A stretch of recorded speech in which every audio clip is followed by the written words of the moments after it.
As he was thinking about that, Seven felt his face hit the cold concrete beneath him. He could feel the chill of it sleeping into him.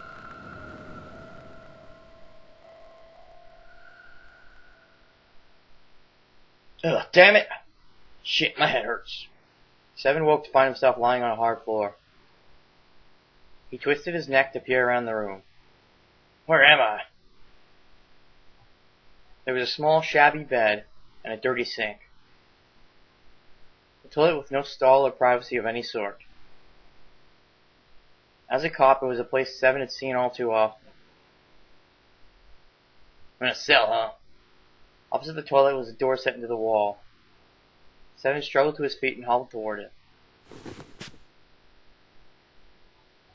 He gave the door a good shove, then another, then tried pulling it.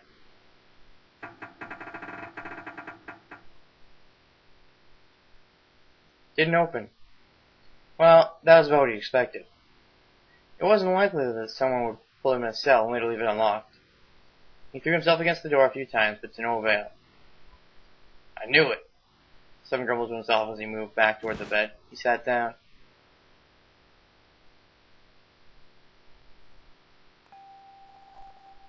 He sat there for a very long time, just how long he wasn't sure. At last he began to nod off, and had nearly fallen asleep when he was roused by a distant voice.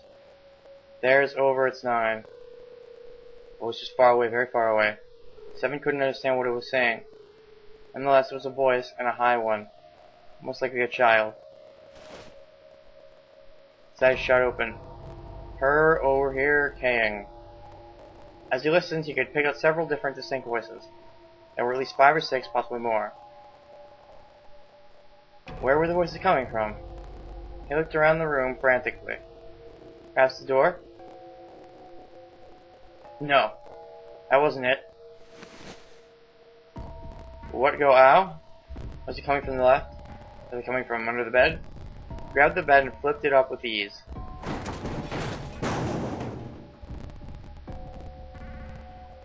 There it was. There was a hole for ventilation in the wall where the bed had been, covered with a metal grate.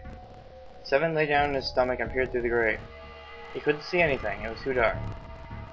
Now that he found it, however, there could be no doubt. This was the source of the voices. For a moment he was confused. Why were there children nearby? Then he remembered what the man from Cradle Pharmaceutical had told him. How a ship would take the kidnapped children from the wharf to a waiting passenger liner out in the ocean. The 7 on the passenger liner? Didn't matter. What mattered was that he find a way to the children. 7 looked at the metal grate. Could he fit through that hole? He stuck his fingers through the grate and grabbed hold of it. Hung? Erg. Erg, erg, erg, erg.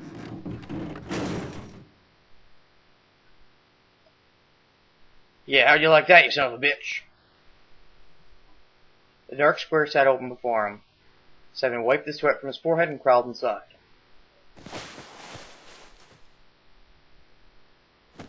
First section of the duct was small. 7 could do little more than wiggle along his belt. After a time, however, it got a little larger, and even someone as large as 7 was able to crawl along on his hands and knees. He felt like he'd grown from an inchworm to an insect. Not much of an improvement, but it was better than nothing. He began to wonder where the duct would take him when...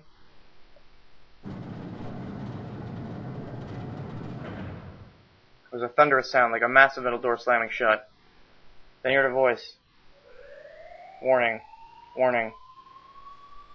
Emergency incineration command has been acknowledged. Ooh. A minor incineration will take place in 18 minutes. Please evacuate the incinerator immediately. Repeat. Emergency incineration command has been acknowledged. The voice wasn't harsh, but something about the calm with which it spoke made it even more terrifying. I think it was automatic, wasn't it? Is it the same voice from this time around? Seven wasn't sure what it meant, but incineration didn't sound good. Almost as if to confirm his suspicions, he heard a chorus of young voices.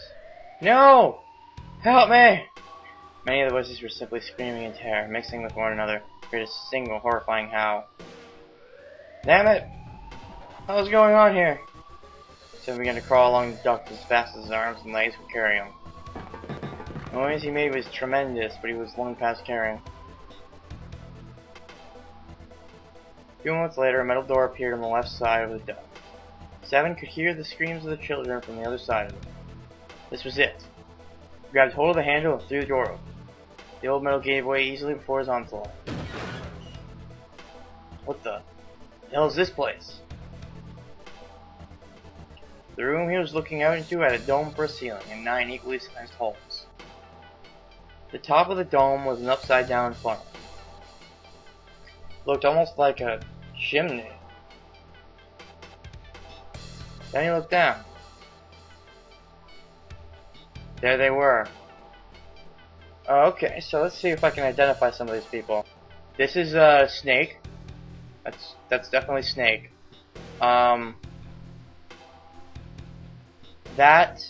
Maybe that's Nona. That's he might be late actually. It's possible. Maybe he actually is late. Yeah, that's probably Nona. She has a resemblance to Lotus, that's for sure. Then Owie, would this be Owie? Santa? But then this person looks like Akane.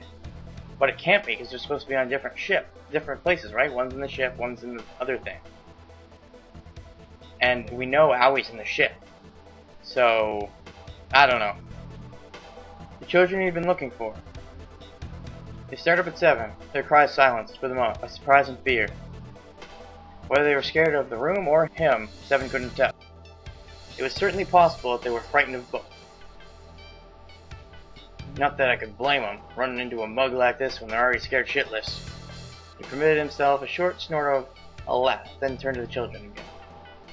Don't worry, kids. I'm not your enemy. I'm one of the good guys. Not a single one of them moved.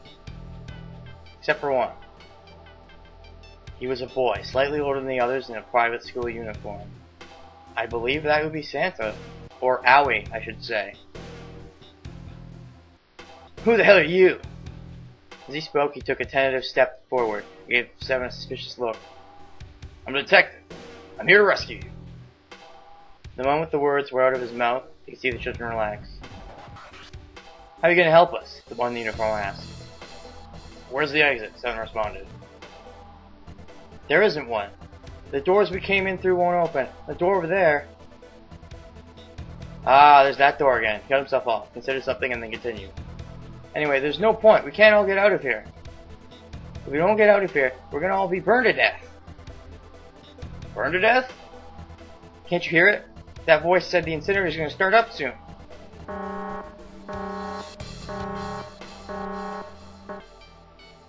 The voice spoke again. Automatic incineration will take place in 15 minutes. 15 minutes. Only 15 minutes. Someone looked back down at the children. It was a good 20 or 30 feet to the floor. There was no way he could pull the children up. That was when he had an idea. Wait right there. I'm gonna be right back. What? Well, where's he going? Are you just gonna leave us here? 7 did his best to smile. What he felt was a reassuring smile. Don't worry, alright? I'll be back, I promise. Just stay calm and wait right there, got it? He didn't wait to hear them respond. There wasn't time. He ran as fast as a man could on his hands and knees. Before long, he was back in his cell. He was back where he had started, but he had a plan. There was something there that he needed. As soon as he was finished, he dove back into the duct and took off toward the incinerator. What did he need? Some kind of makeshift rope? Sorry to keep you waiting, guys. Leaning out of the door in the duct, 7 lowered the rope he brought to the floor of the incinerator. Back in the cell, he'd torn the bed sheets into strips and then tied them together to make a rope. Like 7 himself, it wasn't very attractive, but it got the job done. Alright, just tie that around yourself, okay? I'll pull you up one at a time. Right. Huh? Wait a sec. That was when he noticed. There were more here before. Where'd the rest of you go? The boy in the uniform answered. Let them go on ahead. We opened the number 9 door and they left. What? You're telling me you opened that door? That's what I said. Then what the hell are you doing here? Couldn't go with them. Why not? Look, the only people who can go through the numbered door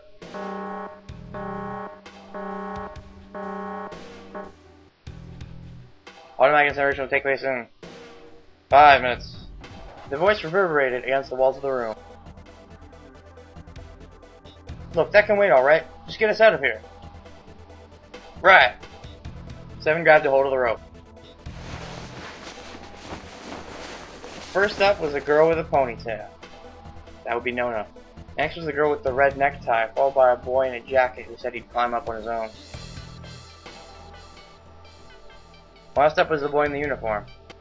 Like the boy in the jacket, he climbed up the rope by himself. He looked scrawny from above, but his looks believed impressive strength.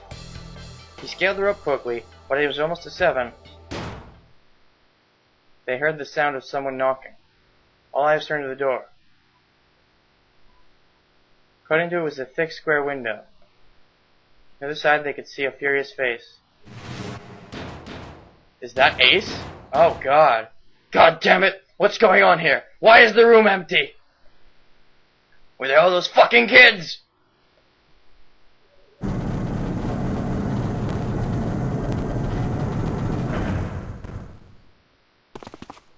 The door opened and a man stepped in, looking half mad with fury. 7 recognized his face. He'd seen him many times in photos during the investigation. The man's name was Kentaro Hongo, CEO of Cradle Pharmaceutical. Hongo saw the boy hanging from the rope. Roar! He roared like an animal and lunged for the rope. Hurry, I know! The boy in the uniform resumed his scramble up the rope. You son of a bitch! Get back here, you little shit! He was 15 feet away. 10. The moment he came within arm's reach, 7 grabbed the boy in the uniform. With a jerk, he tossed him into the duct behind him. Arrgh! No! Hongo had lost any semblance of control. His face no longer looked human. It was twisted into something terrifying. The visage of a devil or a ferocious monster. Some quickly reeled in his rope, leaving a furious Hongo on the floor of the room, and crawled back into the duct. You fucking bastard! You won't get away with this! How dare you compromise this experiment? What experiment? 7 wondered.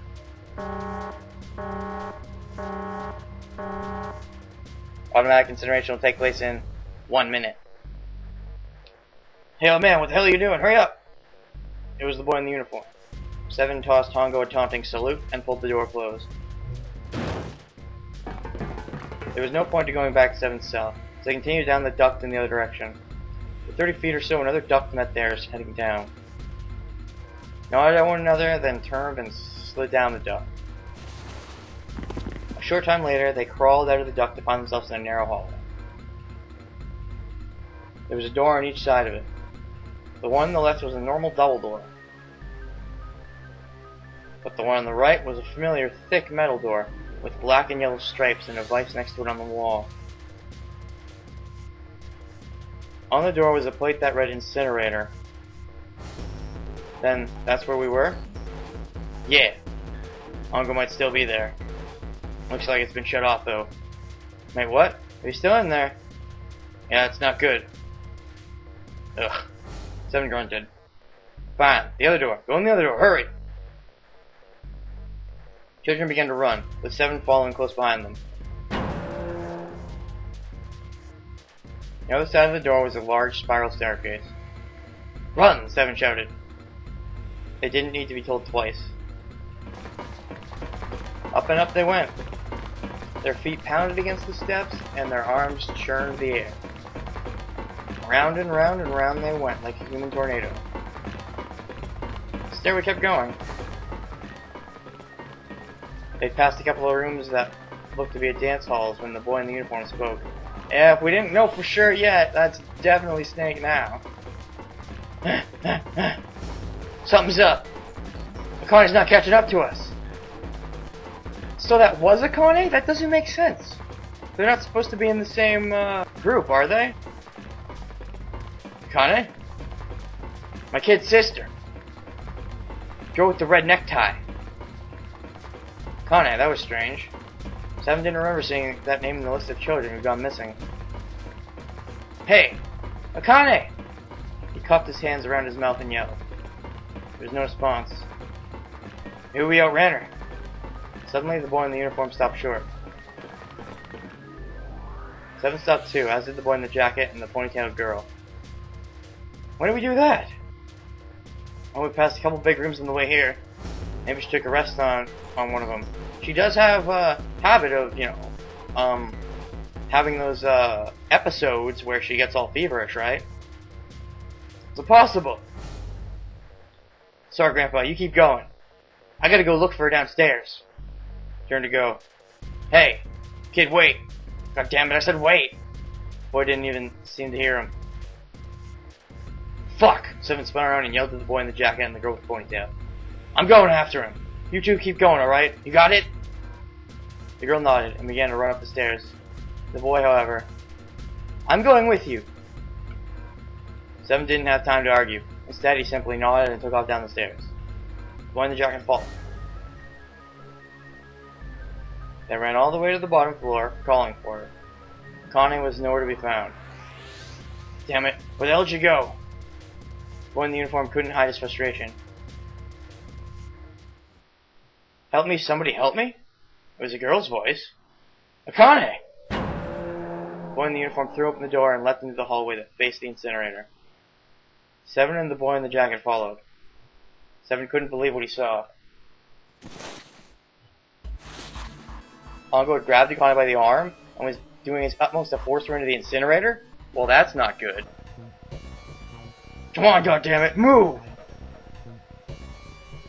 No, I don't want to. Let me go! Please let go of me!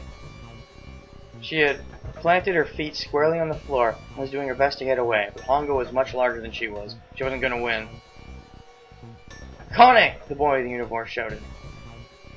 He roared with anger and charged toward Hongo. You came back! You're too late, idiot! Hongo lifted Akane bodily from her feet and threw her, struggling, into the incinerator. Ah! Before Seven or the boy in the uniform could react, Hongo leapt through the door after her. She saw him land inside.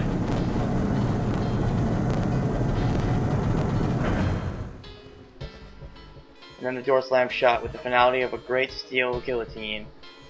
Or sorry, guillotine. But for some reason it has an L in it. The three of them ran to the door. They pulled and strained, trying desperately to get it open. Grah! Fuck, it's no use. The goddamn thing won't move an inch.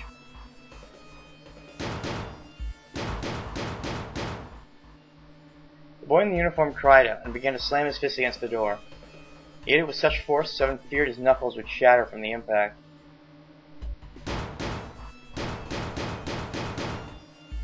Akane! Akane!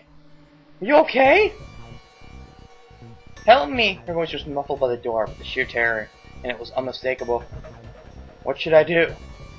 I think I'm trapped in here. Where's Hongo? He went out the other door. What? Warning. Warning. Emergency incineration command has been acknowledged. Automatic incineration will take place in 18 minutes. Wait, you restarted the timer? Please evacuate the incinerator immediately. Repeat. Emergency incineration command has been acknowledged. You fucking kidding me? Seven was at a loss. Same damn thing. You there? Connie's voice sounded close to tears. It's hard to tell who's talking, a lot of the time, until I see the whole thing. Weird, just hang on, alright? I'm gonna figure out a way to save you. If she could have seen the bloodless face of the boy in the uniform, his words would have seemed like little more than a sick joke.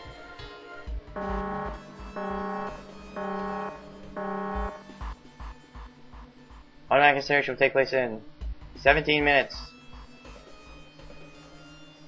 Please, please help me. I'm really, really scared. I don't want to die. Please, I don't want to die. I don't want to die. It's gonna be alright. Figure something out, I promise! I promise, okay? You hear me? I promise! I could hear muffled sobs from the other side of the door. The boy in the uniform tightened his fists. His knuckles were a bloodless white. Seven could tell that he was hiding back tears of his own.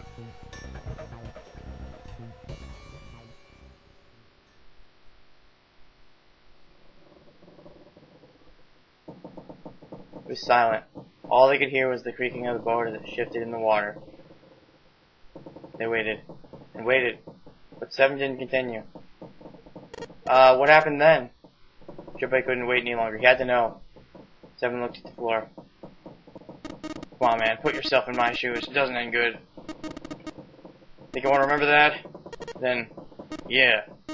Shit, if I'd known it was going to be like this, almost wish I hadn't remembered. Seven shook his head. There was something Junpei had to know. Hey, are you sure? Huh? Look, I don't want to ask this either, but there's something I don't get. So if you could just tell me, did that girl Akane really... Seven stared straight ahead at nothing. Yeah, I'm sure. There wasn't anything we could do. After a while, the countdown ended, and we heard something burning.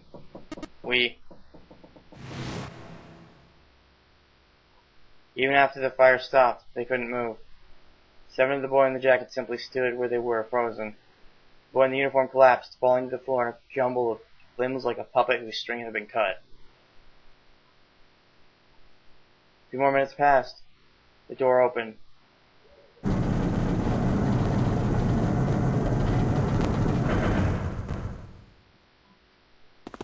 The boy in the uniform ran in, stumbling over his own feet. Seven and the boy in the jacket followed, still too numb to speak. The air in the incinerator was hot. Every breath made Seven's lungs feel like they were on fire. The air shimmered with heat. And in the middle of the room, beneath the waves of heat, there it lay. The boy in the uniform walked toward it, his legs shaking violently. Seven couldn't see his face, but his body looked somehow empty. Finally he reached it. The boy collapsed to his knees, his legs no longer able to support him.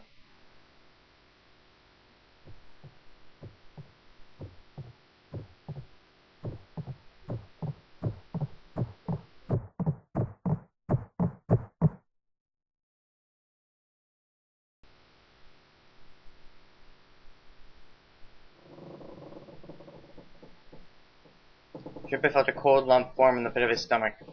A feeling of sickening anticipation washed over him. He could feel his body shivering. He desperately did not want to know the answer he feared he knew already, but he had to ask. He had to know for sure. Can I ask you one more thing? What? That girl, Akane.